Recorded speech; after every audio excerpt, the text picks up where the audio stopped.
नमस्कार, भारत लाइव देख रहे हैं आप। इस वक्त जो बड़ी खबर है वो आपको पता है, लेकिन फिर भी उससे भी बड़ी खबरें लगातार आती जा रही हैं। जहां एक तरफ सरकार ने लॉकडाउन को लेकर कहीं ना कहीं मन बना लिया है, वहीं लालू यादव लॉकडाउन से छूट गए हैं, यानी उन्हें बेल मिल गया है। दुमका कोषागार वाले मामले में उनको एक तरह से कहा जा सकता है कि अब बेल मिल गई है तो घर वापसी हो जाएगी।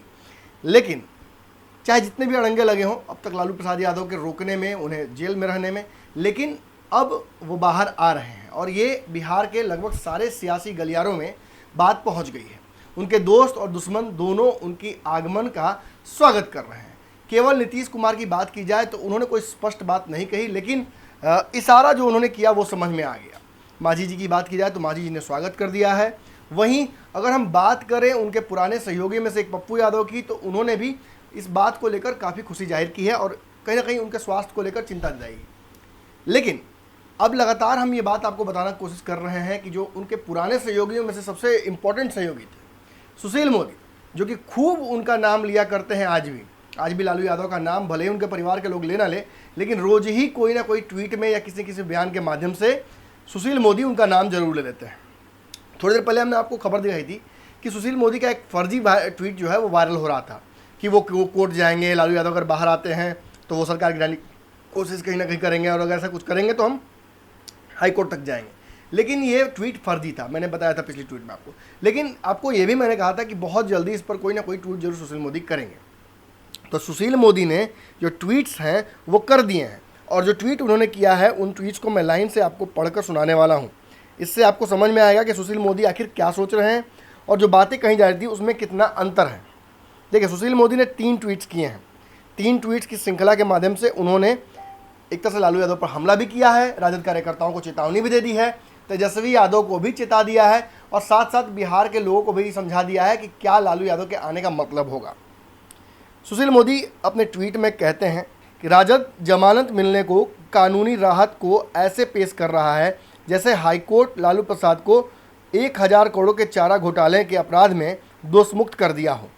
लालू प्रसाद को 1 लाख के निजी बॉन्ड पर हाईकोर्ट ने उनकी सेहत को ध्यान में देखते हुए अनुमति दी है ताकि वो इलाज करा सके, लेकिन वो विदेश नहीं जा सकते हैं, ना ही अपना मोबाइल नंबर बदल सकते हैं, ना पता बदल सकते हैं, यानी वो अभी भी इस मामले में कोर्ट के अधीन ही हैं। राज्य को सुनिश्चित करना चाहिए कि पार्टी प्रमुख की रिहाई कानूनी व्यवस्था की समस्या न बने। लालू प्रसाद को जमानत मिलना उनके परिवार को सुकून देने वाला है, लेकिन काफ़ी आत्मोत्साहित होकर उनके समर्थक यदि जश्न के बहाने सड़कों पर तेल पिलाकर लाठी लेकर घूमेंगे तो इस पर राजनीति करेंगे तो उन्हें कोरोना प्रोटोकॉल तोड़ने के में छूट नहीं दी जा सकती है। यानी सीधे तौर पर चेतावनी दे रहे हैं कि अगर आप लाठी में तेल पिलाकर घूमिएगा सड़कों पर और लालू यादव की आने की खुशी मनाइएगा सड़कों पर एकजुट होकर, तो आपको कानूनी तरीके से सरकार हैंडल कर लेगी, यानी डंडे पड़ सकते हैं। और इस बात को लेकर उन्होंने काफ़ी पुख्ता तरीके से ये भी कह दिया है कि अगर लालू प्रसाद यादव, हाँ ठीक है, लालू परिवार के लिए ये खुशी खबर हो सकती है, लेकिन इससे बिहार को बहुत लेना देना नहीं है। लालू परिवार अगर इसको खुशी मना चाहता तो वो मना सकता है, लेकिन एक बात समझ कर मनाए कि लालू यादव को रिहाई नहीं मिली है, बस बेल मिला है। सरकार ने उनको छोड़ा है तो पेरोल पर बॉन्ड भरने के तहत छोड़ा है और वो भी उनके स्वास्थ्य की समस्याओं की वजह से छोड़ा है, न कि उन्हें पूरी तरह से दोषमुक्त कर दिया है। जो दोष उन पर लगा हुआ है वो धाराएँ वैसे के वैसी हैं। हो सकता है उनको फिर से कोर्ट जब आवश्यकता पड़े तो वापस बुला लेगी। यानी आप समझ लीजिए, सुशील मोदी को ने कहीं ना कहीं इशारों में चेता भी दिया है, डरा भी दिया है और ये इसे एक राजनीतिक धमकी भी आप मान सकते हैं, क्योंकि सरकार भाजपा और नीतीश कुमार की है। और ऐसी स्थिति में जो बयान उन्होंने दिया कि अगर तेल लेकर लाठी भांजने चलेंगे, जैसे लाठी पिलाने तेल पिलाने की रैली हुआ था उनका, वो अगर उस तरह के कार्यक्रम को लेकर अगर उतरते हैं ज़मीन पर तो फिर सरकार अपने हिसाब से, प्रशासन अपने हिसाब से हैंडल कर लेगी, क्योंकि कोरोना की गाइडलाइंस हैं। आपको पता है किस तरह से बहुत भीड़ जुटाने पर भी पाबंदी है, लगातार कोरोना से लोग मर भी रहे हैं।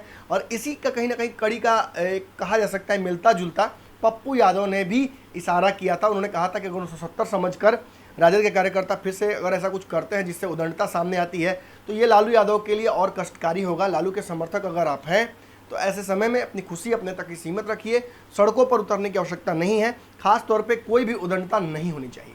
तो आपको क्या लगता है, सुशील मोदी ने जो बात कही है क्या ये बिल्कुल उचित है, या लगता है कि एकदम अपने तरीके से उन्होंने धमकी सी दे दी है?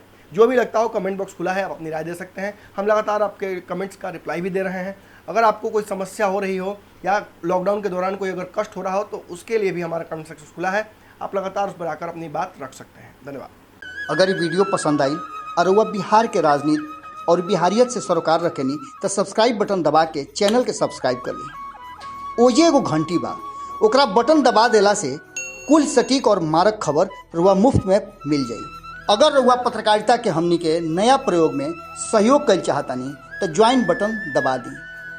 पेटीएम नंबर नोट कर ली 9386816700। धन्यवाद।